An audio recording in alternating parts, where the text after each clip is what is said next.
Hello friends, UGC net knowledge point में आप सभी का स्वागत है।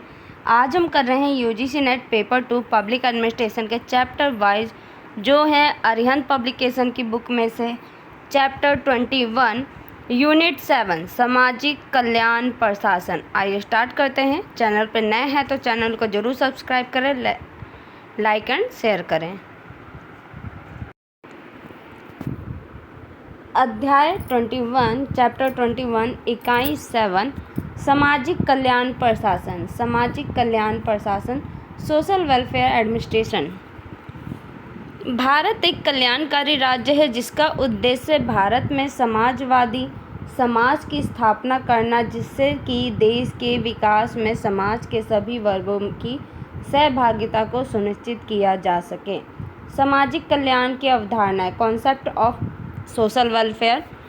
कमजोर वर्गों को सामाजिक, आर्थिक, राजनीतिक एवं सांस्कृतिक रूप से विकसित किया जाना चाहिए और देश के पूर्ण विकास के लिए कमजोर वर्गों के जीवन सुधार के लिए हमारे संविधान में भी यथा जगह दी जानी चाहिए। कमजोर वर्गों का सर्वांगीण विकास तभी संभव है जब उसके हितों को स्थायी आधार पर प्रभावी एवं प्रगतिशील उपायों के द्वारा संरक्षित किया जाए।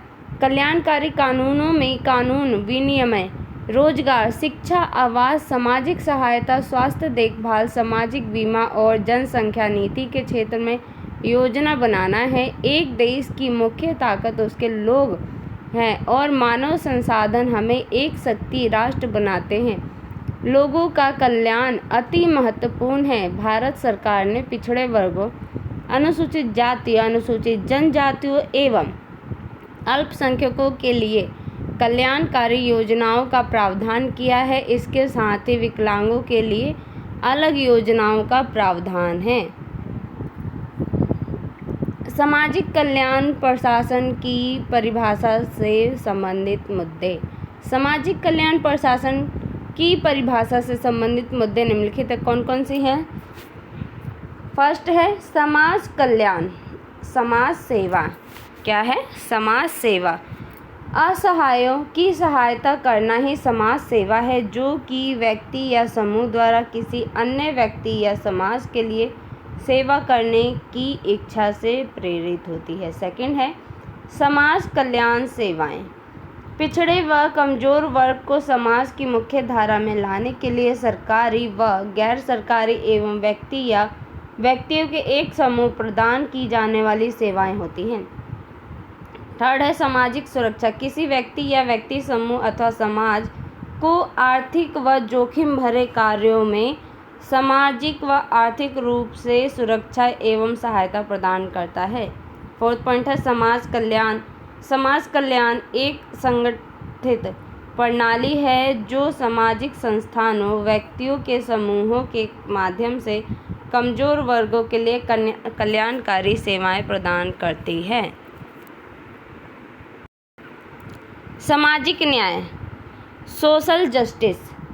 सामाजिक न्याय से अभिप्राय समाज में दो व्यक्तियों के मध्य असमानता, अन्याय, असहयोग की भावना को समाप्त कर मानवीय गरिमा की स्थापना करना ही सामाजिक न्याय होता है। सामाजिक परिवर्तन कल्याणकारी राज्य का एक महत्वपूर्ण लक्ष्य होता है, जिसके द्वारा सामाजिक न्याय की व्यवस्था स्थापित होती है। न्याय शब्द अर्थात जस्टिस की उत्पत्ति लैटिन भाषा के शब्द जस्ट से हुई है, जिसका तात्पर्य व्यक्तियों का एकीकृत करने की अवधारणा ही न्याय है।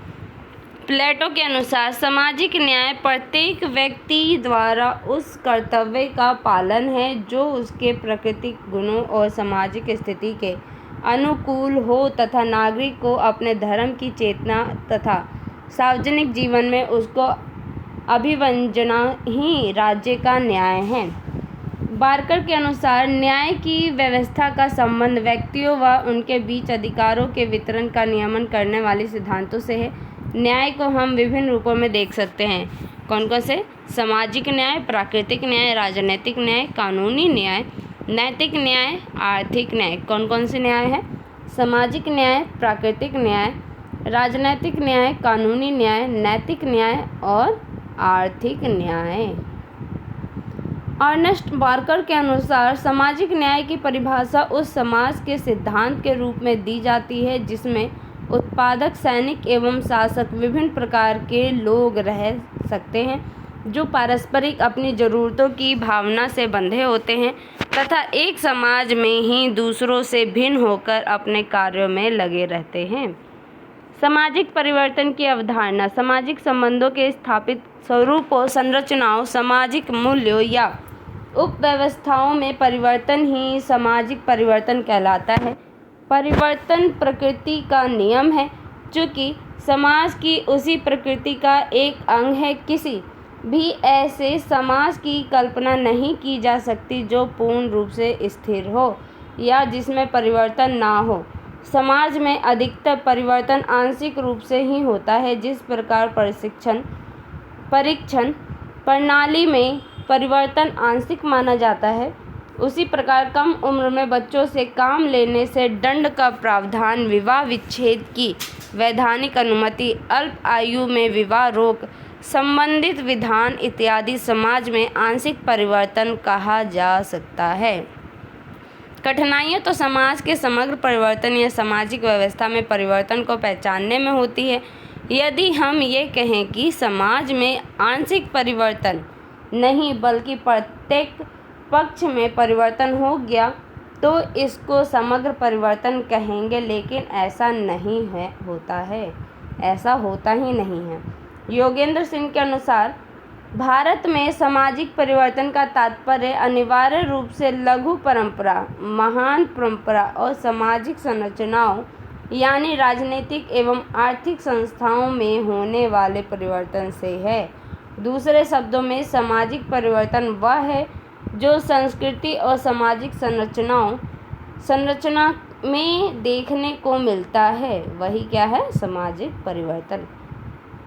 सामाजिक परिवर्तन की अवधारणा को समझने से पहले सामाजिक विकास को समझना आवश्यक है, क्योंकि दोनों ही अवधारणाएं एक दूसरे से जुड़ी है। सामाजिक विकास की अवधारणाएं। सामाजिक विकास समाज में व्यक्तियों के लिए आर्थिक प्रगति की अच्छी जीवन स्थितियों में परिवर्तित करता है। यह अज्ञानता, गरीबी, अशिक्षा, विवेकहीनता, असमानता तथा समाज में प्रचलित दमन आदि के लिए एक युद्ध की घोषणा है। इसका उद्देश्य न केवल निबला तथा विशेष अधिकारों से वंचित लोगों का उत्थान करना है।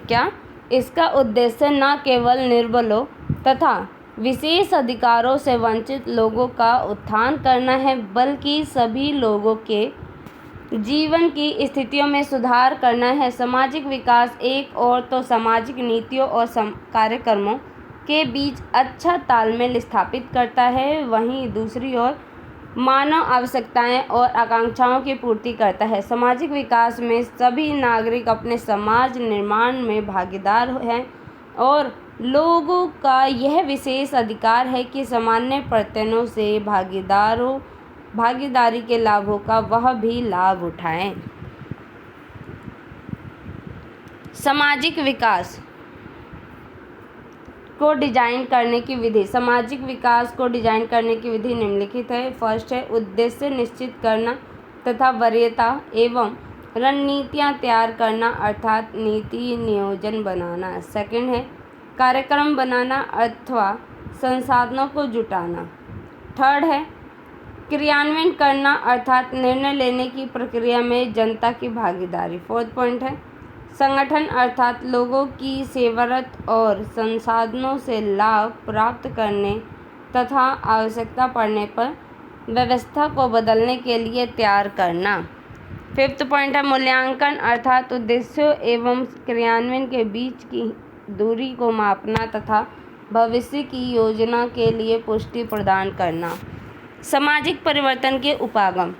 योगेंद्र सिंह के आरंभिक लेखों में भारत में सामाजिक परिवर्तन की प्रकृति एवं प्रक्रिया पर हमें 3 उपागम मिलते हैं जो निम्नलिखित है। कौन से उपागम है? फर्स्ट है दार्शनिक, ऐतिहासिक अथवा आध्यात्मिक उपागम। दार्शनिक ऐतिहासिक उपागम के स्रोत भारतीय एवं पश्चिमी दोनों को बताया गया है।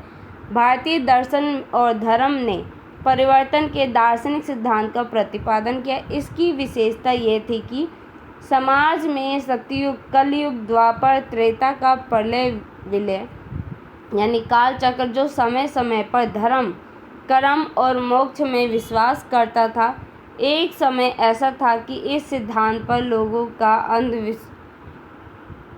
लोगों का विश्वास दृढ़ था, यानी उनका जो विश्वास था इस चीज़ पे पक्का था। लेकिन आज विश्वास टूटता जा रहा है क्योंकि इसका विश्लेषण संभव नहीं है, इसकी व्याख्या करना संभव नहीं है। सेकंड पॉइंट है राजनैतिक ऐतिहासिक उपागम। सामाजिक परिवर्तन का ऐतिहासिक उपागम भारत के इतिहास के आलेखों द्वारा होता है, जैसे जाति प्रथा में परिवर्तन, स्त्रियों की दशा में परिवर्तन का अध्ययन विविध युगों के इतिहास के आलेखों के आधार पर किया जाता है। मौर्य काल, गुप्त काल, मुगल काल, ब्रिटिश काल एवं स्वतंत्रता के बाद का काल, ये सब ऐतिहासिक आलेखों के आधार पर होता है या तो फिर साक्ष्य विश्वसनीय नहीं होता, अतः ऐतिहासिक उपागम पर निर्भर रहने से समाजशास्त्री सामान्यीकरण भ्रामक हो सकता है। थर्ड पॉइंट है सामाजिक मानवशास्त्री और समाजशास्त्री उपागम। सामाजिक मानवशास्त्री उपागम उपरोक्त दोनों उपागमों की अपेक्षा व्यवस्थित समझा जाता है। सामाजिक मानवशास्त्री उपागम में गहन क्षेत्रीय कार्य या सहभागी अवलोकन विधि का उपयोग होता है। इस सिद्धांत में हम अगर मानव जातीय आंकड़ों की व्याख्या करते हैं तो वह अध्ययनकर्ता के स्वयं के या दूसरों का कार्य क्षेत्र का परिणाम होगा। यह निर्दिष्ट कल्पना, सार्वभौमिकता और समरूपता पर आधारित होती है। उपरोक्त तीनों उपागमों की कमियों और तथा अपर्याप्तता को समझते हुए सामाजिक परिवर्तन को व्यवस्थित रूप से अध्ययन करने के लिए भारतीय विद्वान योगेंद्र सिंह ने 5 अन्य उपागमों की चर्चा की है, जो निम्न है। कौन से उपागम है ऐसे? फर्स्ट है उद्विकासीय उपागम। उद्विकासीय उपागम में एक लंबी श्रृंखला में छोटे छोटे परिवर्तन के द्वारा सरल से कठिन, धीमी गति से होने वाले विकास का अध्ययन किया जाता है। हर एक परिवर्तन व्यवस्था को थोड़ा बदल देता है, परंतु लंबे समय बाद का परिवर्तन जटिल रूपों में जन्म देता है।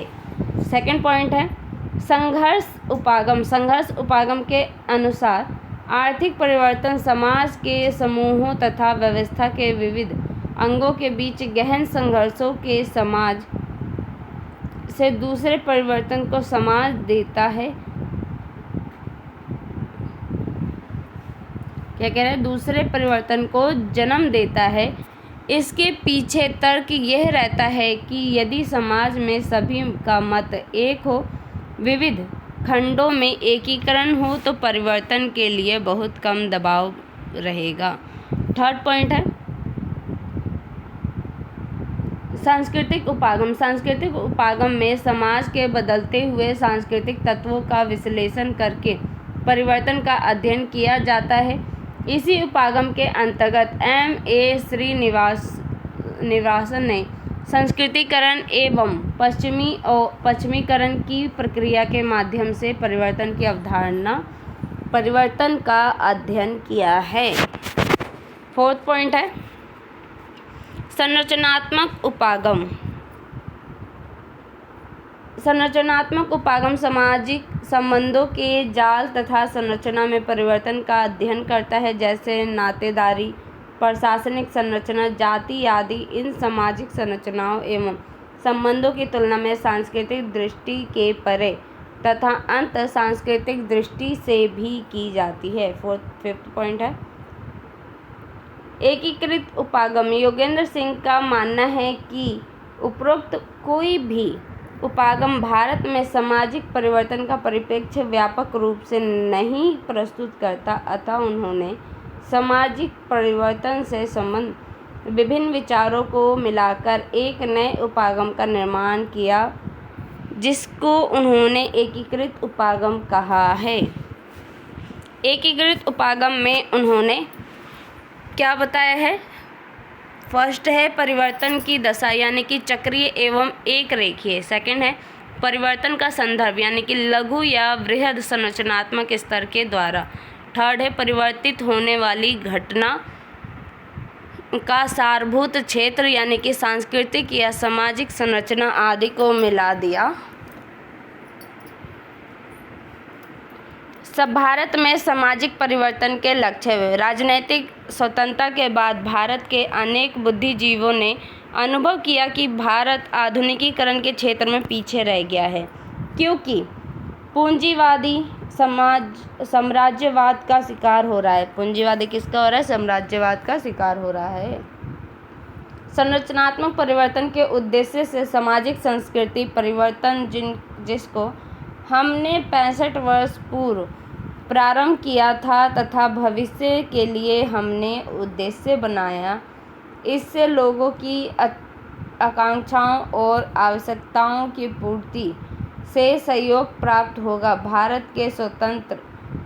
के गणतंत्र स्थापना के पहले 10 वर्षों में जो हमें योजनाएं बनाई गई थी वो सामाजिक, राजनीतिक, आर्थिक एवं सांस्कृतिक थी। इसमें सामाजिक उद्देश्य स्वतंत्रता, न्याय, समानता, व्यक्तिवाद व युक्तिकरण थे। आर्थिक उद्देश्य के वितरण संबंधी न्याय तथा आर्थिक धर्म एवं दर्शन के स्थान पर आर्थिक युक्तिकरण सम्मिलित थे तथा राजनीतिक उद्देश्यों में ऐसी राजनीतिक व्यवस्था की स्थापना करना जहां शासक जनता के प्रति सीधा उत्तरदायी हो, सत्ता का केंद्रीकरण हो। सांस्कृतिक उद्देश्यों में परिवर्तितता के स्थान पर धर्मनिरपेक्षता। हमारे सत्ताधारी अभिजनों ने इसके मुख्य रूप से निम्नलिखित उद्देश्य बताए हैं। फर्स्ट है ऐतिहासिक रूप से भारत में राजनीतिक सत्ता का विखंडन हो चुका था, इसलिए केंद्र में शक्तिशाली केंद्रीय शासक की स्थापना करनी पड़ी। स्वतंत्रता के बाद यह डर था कि जातीय, धार्मिक, भाषाई, जनजातीय, वर्गवादी शक्तियाँ सत्ता का और भी विखंडन कर सकती है। इस प्रकार के प्रयत्नों को केंद्र में शक्तिशाली तथा राज्यों में आदेश देने वाली सरकार ही रोक सकती है। सेकंड पॉइंट है अर्थव्यवस्था को आधुनिक बनाने के लिए प्रति व्यक्ति आय में वृद्धि करने स्वदेशी पूंजी देश को आत्मनिर्भर बनाना आवश्यक था। थर्ड पॉइंट है निजी पूंजीपतियों की भूमिका को प्रतिबिंबित करने के लिए आवश्यक था कि तभी समाजवादी समाज की रचना हो सकती है।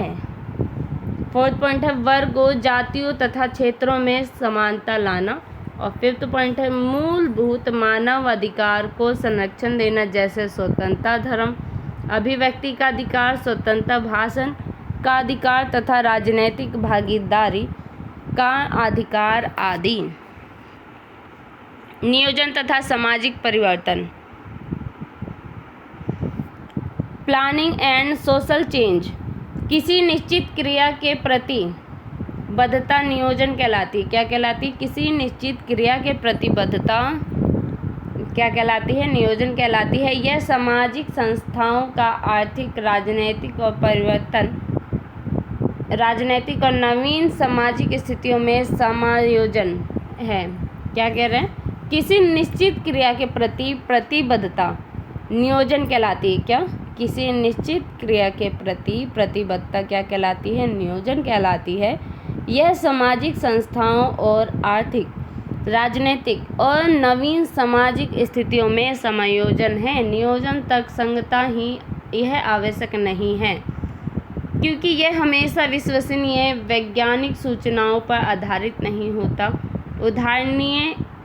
उदाहरण के लिए, यदि भारत में तीव्र बढ़ती हुई जनसंख्या की उपेक्षा की जाए तो गरीबी उन्मूलन के लिए केवल उत्पादन की वृद्धि पर बल दिया जाए, तो ऐसे नियोजन को कैसे तर्कसंगत कहा जा सकता है? सामाजिक नियोजन के लिए निम्नलिखित उद्देश्य है। फर्स्ट है सामाजिक संगठन में परिवर्तन। सेकंड है सामुदायिक कल्याण, जैसे सामाजिक कुरीतियों को समाप्त करना, शिक्षा सुविधाओं में सुधार करना तथा नौकरी के अवसरों में वृद्धि करना आदि। सामाजिक न्याय में समानता, इक्वलिटी इन सोशल जस्टिस। सामाजिक न्याय से आर्थिक व सामाजिक क्षेत्रों में समानता की स्थापना से है। एक न्यायपूर्ण व्यवस्था केवल यह है जो समानता पर आधारित है। सामाजिक न्याय को समानता से निरूपित किया जाए तो इसका अभिप्राय यह है कि समाज अपने लक्ष्यों की प्राप्ति से सभी वर्गों के लक्ष्यों को समाहित करता है। समानता सामाजिक न्याय के मूलभूत तत्व है। सामाजिक न्याय के बिना समानता की कल्पना नहीं की जा सकती है। सामाजिक समावेशक के संवैधानिक उपाय। सामाजिक समावेशक के उपाय। समाज में व्यक्ति की आधारभूत आवश्यकताओं की पूर्ति व समावेशी विकास के लिए शिक्षा, स्वास्थ्य एवं रोजगार की संपूर्ति के लिए निम्नलिखित संवैधानिक उपाय सुझाए गए हैं, जो इस प्रकार है। फर्स्ट है, पहला निर्देशक तत्व। अनुच्छेद 38 कहता है कि राज्य ऐसी सामाजिक व्यवस्था करेगा जिसमें सामाजिक, आर्थिक और राजनीतिक न्याय राष्ट्रीय जीवन की सभी संस्थाओं के लिए अनुप्रमाणित हो तथा भरसक प्रभावी रूप से स्थापना और संरक्षण करके लोक कल्याण की अभिवृद्धि का प्रयास करता है। सेकंड पॉइंट है, अनुच्छेद 38 राज्य लोक कल्याण की अभिवृद्धि के लिए सामाजिक व्यवस्था बनाएगा। राज्य ऐसी सामाजिक व्यवस्था की स्थापना करे जिसमें सामाजिक, आर्थिक और राजनीतिक न्याय राष्ट्रीय जीवन की सभी संस्थाओं को अनुप्रमाणित कर राज्य विशिष्टताएं, आय की असमानताओं को कम करने का प्रयास करेगा और न केवल व्यक्तियों के बीच बल्कि विभिन्न क्षेत्रों में रहने वाले और विभिन्न व्यवसायों में लगे हुए लोगों के समूहों के बीच भी प्रतिष्ठा, सुविधाओं और अवसरों की असमानता समाप्त करने का प्रयास करेगा। थर्ड पॉइंट है, मादक द्रव्य दुरुपयोग निवारण संविधान का अनुच्छेद 47 यानी कि पोषाहार स्तर और जीवन स्तर को ऊंचा करने तथा लोक स्वास्थ्य का सुधार करने का राज्य का कर्तव्य। अन्य बातों के साथ साथ मादक द्रव्यों को स्वास्थ्य के लिए हानिकारक है के उपभोग को रोकने के लिए कुछ प्रावधान करता है।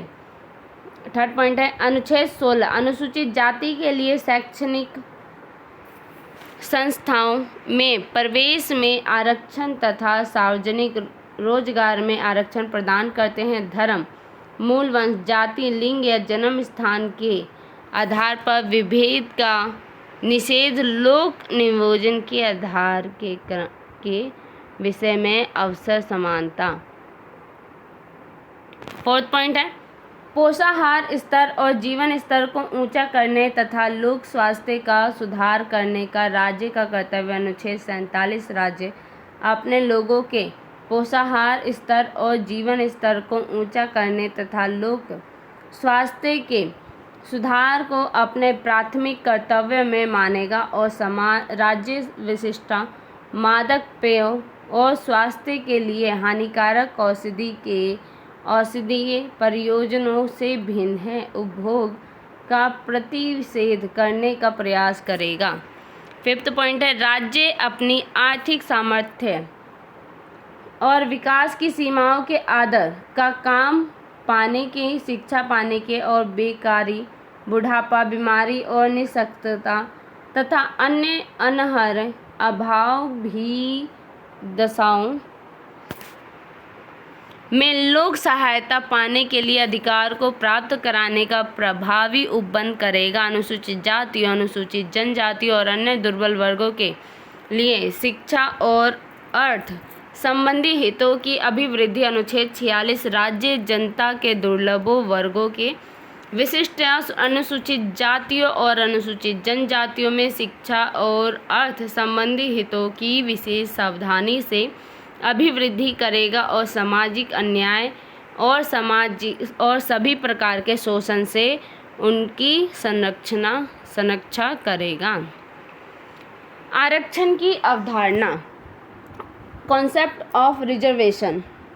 भारत में आरक्षण वर्तमान समय में एक अत्यंत महत्वपूर्ण चर्चा का विषय बन चुका है। आज़ादी के बाद से भारत में दलित वर्ग की स्थिति अत्यंत दयनीय थी। इसलिए सभी नागरिकों को उपलब्धियों के समान अवसर प्रदान करने के लिए अनुसूचित जनजातियों को आरक्षण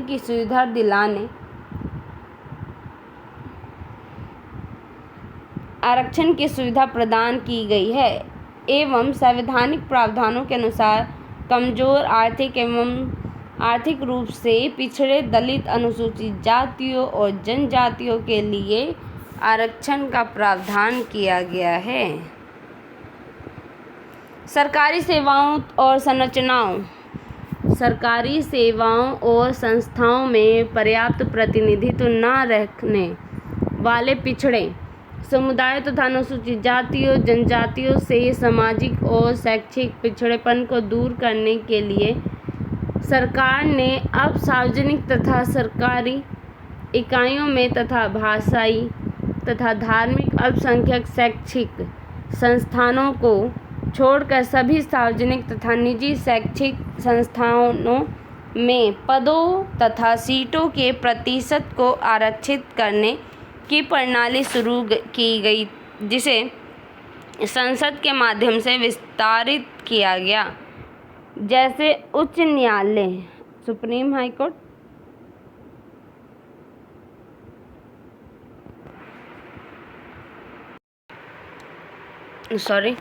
प्रतिशत की आरक्षित करने की प्रणाली शुरू की गई जिसे संसद के माध्यम से विस्तारित किया गया है। जैसे उच्च शिक्षा में 27% का आरक्षण का शाब्दिक अर्थ है आरक्षित करना। एक लोकतांत्रिक राष्ट्र का दायित्व है कि वह ऐसे जाति विहीन समाज की स्थापना करे जहां योग्यता के आधार पर प्रत्येक नागरिक को विकास के समान अवसर प्राप्त हो। इसलिए निम्न वर्ग का स्तर उठाने के लिए उन्हें शिक्षा में आरक्षण की सुविधा प्रदान की गई है। प्रारंभ में यह समय सीमा 10 वर्ष की थी, परंतु बार-बार इसकी सीमा 10 वर्ष के लिए बढ़ा दी जाती है।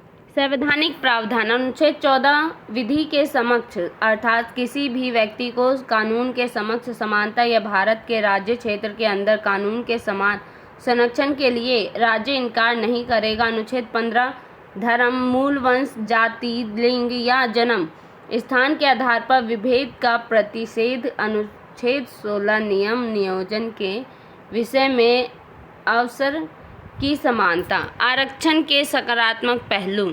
फर्स्ट पॉइंट है, आरक्षण भारत में एक राजनीतिक आवश्यकता है क्योंकि आरक्षण एक वोट बैंक की राजनीति बन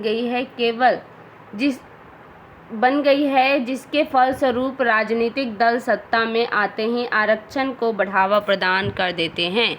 सेकंड पॉइंट है, आरक्षण योजना शिक्षा की गुणवत्ता को कमजोर करती है, लेकिन ये अभी भी अपेक्षित और वंचित को सामाजिक न्याय प्रदान करने के लिए आवश्यक है। थर्ड पॉइंट है, आरक्षण अपेक्षित लोगों को सफल जीवन देने में सहायक होता है। आरक्षण के नकारात्मक पहलू। फर्स्ट है, आरक्षण समानता के अधिकार के विपरीत होती है। सेकंड है, आरक्षण संकीर्ण राजनीतिक उद्देश्यों को पूरा करने का माध्यम है।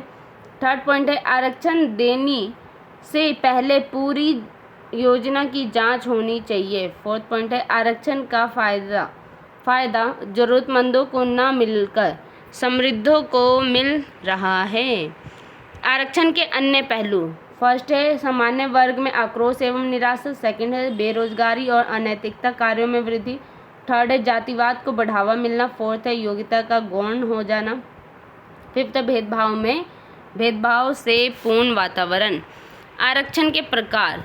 आरक्षण को निम्नलिखित आधारों पर वर्गीकृत किया गया है। फर्स्ट है, जाति आधार पर, यानी कि जाति आधार केंद्र व राज्य सरकार विभिन्न अनुपातों में अनुसूचित जाति, जनजाति और अन्य पिछड़े वर्गों के लिए जाति के आधार पर सीटें निर्धारित करती है। संघ सरकार द्वारा द्वारा वित्त पोषित उच्च शिक्षा संस्थानों में उपलब्ध सीटों में से अनुसूचित जाति 22.5%, जनजाति 7.5% और अन्य पिछड़ा वर्ग 27% को आरक्षण में शामिल करके 49.5% तक बढ़ा दिया गया है। सेकंड है, लिंग आधारित महिलाओं को स्थानीय निकाय में 50% आरक्षण प्राप्त है। इसके अतिरिक्त शिक्षा और नौकरी में आरक्षण मिलता है तथा महिला आरक्षण विधेयक अभी संसद में विचाराधीन है। इसके पारित होने पर महिलाओं की स्थिति में सुधार हो जाएगी। थर्ड पॉइंट है, धर्म आधारित तमिलनाडु सरकार ने मुसलमानों और ईसाइयों के लिए 3.5% सीटें आवंटित की हैं, जिससे अन्य पिछड़े वर्ग का आरक्षण कोटा 30 से घटकर 23 हो गया है। वहीं आंध्र प्रदेश सरकार ने मुस्लिम के लिए 4% आरक्षण का प्रावधान किया, जिसे न्यायालय में चुनौती दी गई थी तथा केरल लोक सेवा आयोग ने मुस्लिम के लिए 12% आरक्षण दिया है। फोर्थ पॉइंट है, प्रबंधन आधारित। यह आरक्षण आर्थिक स्थिति के आधार पर होता है। जो आर्थिक रूप से अधिक सक्षम हो वह अपने लिए स्थान खरीद सकता है। सामाजिक न्याय प्रशासन, सोशल जस्टिस एडमिनिस्ट्रेशन। सामाजिक न्याय प्रशासन का तात्पर्य असहाय व गरीब लोगों के सामाजिक कार्यों व सेवाओं के समुचित संचालन से है। प्रत्येक समाज में कुल ऐसे लोग होते हैं जो स्वयं अपनी आजीविका उपार्जन नहीं कर पाते। न्यायपूर्ण और संगठित रूप से संपन्न करने की सुविधा ही सामाजिक न्याय प्रशासन है। सामाजिक न्याय प्रशासन की परिभाषाएं। जॉन सी किडनी के अनुसार समाज कल्याण प्रशासन सामाजिक नीति को सामाजिक संस्थाओं में बदलने तथा सामाजिक नीति को मूल्यांकित एवं संशोधित करने में अनुभव प्रयोगों की एक प्रक्रिया है। प्रोफेसर राजा राम शास्त्री के अनुसार सामाजिक अभिकरण तथा सरकारी कल्याण कार्यक्रमों से संबंधित प्रशासन को समाज कल्याण प्रशासन कहते हैं। केंद्रीय समाज कल्याण बोर्ड, सेंट्रल सोशल वेलफेयर बोर्ड। केंद्रीय समाज कल्याण बोर्ड का मुख्य उद्देश्य है समाज में महिलाओं का कल्याण, विकास और सशक्तिकरण के लिए गैर सरकारी संगठनों और शैक्षिक संगठनों के माध्यम से शैक्षिक संगठनों के साथ रचनात्मक भागीदारी सुनिश्चित करना तथा इस कार्यों के लिए ऐसे अधिक से अधिक संगठनों को बढ़ावा देना। इसी उद्देश्य की पूर्ति के लिए वर्ष 1953 में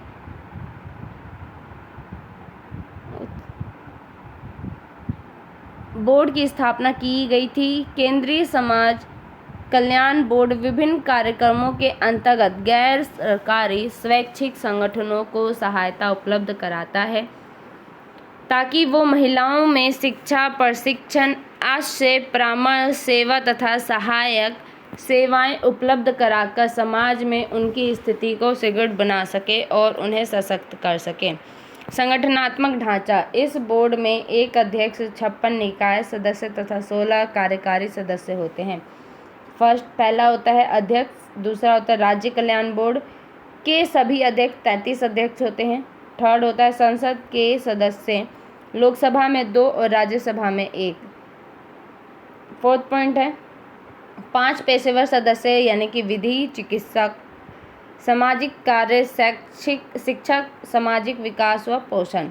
फिफ्थ पॉइंट सामाजिक कार्यों के से 3 दक्ष सदस्य। 6 पॉइंट है मंत्रालय एवं विभाग से विभिन्न सदस्य। भारत सरकार महिला एवं बाल विकास मंत्रालय, ग्रामीण विकास मंत्रालय, स्वास्थ्य एवं परिवार कल्याण मंत्रालय, माध्यमिक एवं उच्च शिक्षा विभाग, सामाजिक न्याय एवं अधिकारिता मंत्रालय, श्रम एवं रोजगार मंत्रालय, वित्त मंत्रालय, व्यय विभाग, योजना आयोग, वित्त सलाहकार, मानव संसाधन विकास मंत्रालय और कार्यकारी निर्देशक। कार्यकारी समिति में कौन कौन से आ जाते हैं? इसके अध्यक्ष CSWB। सेकंड है राज्य एवं केंद्र शासित प्रदेश के समाज कल्याण बोर्ड के अध्यक्ष, भारत सरकार के विभिन्न मंत्रालय एवं विभाग के प्रतिनिधि, महिला एवं बाल विकास मंत्रालय, स्वास्थ्य एवं परिवार कल्याण मंत्रालय, ग्रामीण विकास मंत्रालय, वित्त मंत्रालय, सेकेंडरी एवं उच्च शैक्षणिक विभाग, मानव संसाधन विकास मंत्रालय, सामाजिक न्याय एवं अधिकारिता मंत्रालय, वित्तीय सलाहकार, पेशेवर, डॉक्टर आदि शामिल होते हैं।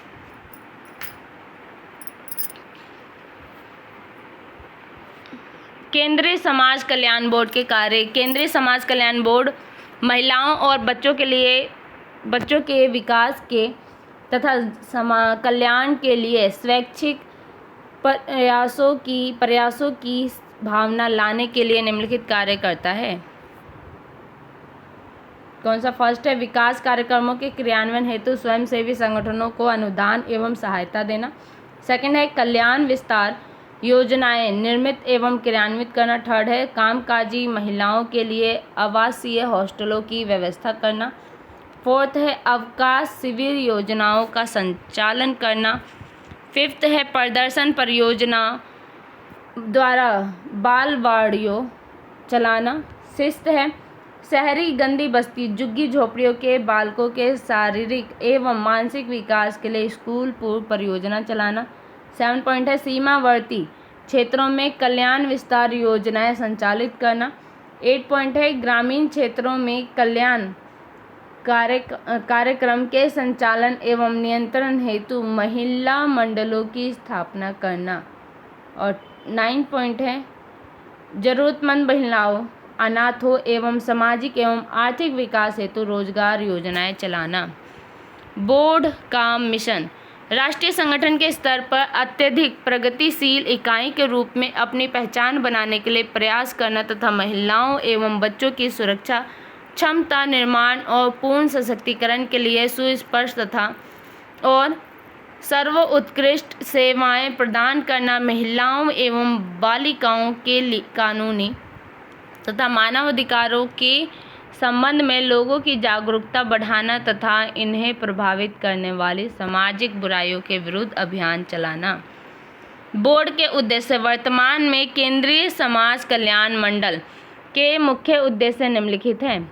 फर्स्ट है सर्वेक्षण, अनुसंधान तथा मूल्यांकन के माध्यम से सामाजिक कल्याण संस्थानों संगठनों की आवश्यकताओं तथा अपेक्षाओं का अध्ययन करना। क्या कह रहा है? सर्वेक्षण, अनुसंधान तथा मूल्यांकन के माध्यम से सामाजिक कल्याण संगठनों की आवश्यकताओं तथा अपेक्षाओं का अध्ययन करना। सेकंड पॉइंट है सहायता प्राप्त कर रहे अभिकरणों के कार्यक्रमों का मूल्यांकन करना। थर्ड पॉइंट है केंद्रीय तथा राज्य सरकारों द्वारा सामाजिक कल्याण गतिविधियों पर दी जा रही सहायता को समन्वित करना। फोर्थ पॉइंट है ऐसे क्षेत्रों में जहां समाज कल्याण संगठन नहीं है तो ऐसे क्षेत्रों में जहां ऐसे अतिरिक्त संगठनों की आवश्यकता है उन क्षेत्रों में समाज कल्याण संगठनों को स्थापित करने में सहायता करना। फिफ्थ पॉइंट है महिलाओं, बच्चों, विकलांगों के कल्याण के लिए समाज कल्याण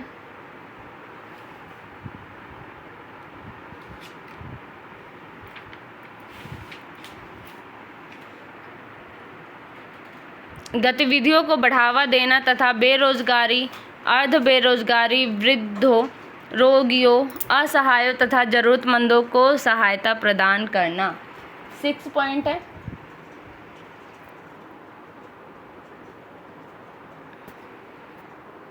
आवश्यकता पड़ने पर समाज कार्य में प्रशिक्षण प्रदान करने संबंधी कार्यक्रमों को बढ़ावा देने तथा मार्गदर्शन परियोजनाएं तैयार एवं लागू करना। 7 पॉइंट है राष्ट्र प्राकृतिक अथवा अन्य आपदाओं के समय आवश्यकता पड़ने पर आपातकालीन राहत कार्यक्रम आयोजित करना। और 8 पॉइंट है सुपात्र स्वैच्छिक संगठनों तथा पंचायती राज संस्थाओं को तकनीकी और वित्तीय सहायता प्रदान करना। तो आज के लिए वीडियो इतना ही। वीडियो अच्छी लगे तो लाइक कीजिए, शेयर कीजिए, सब्सक्राइब कीजिए। धन्यवाद।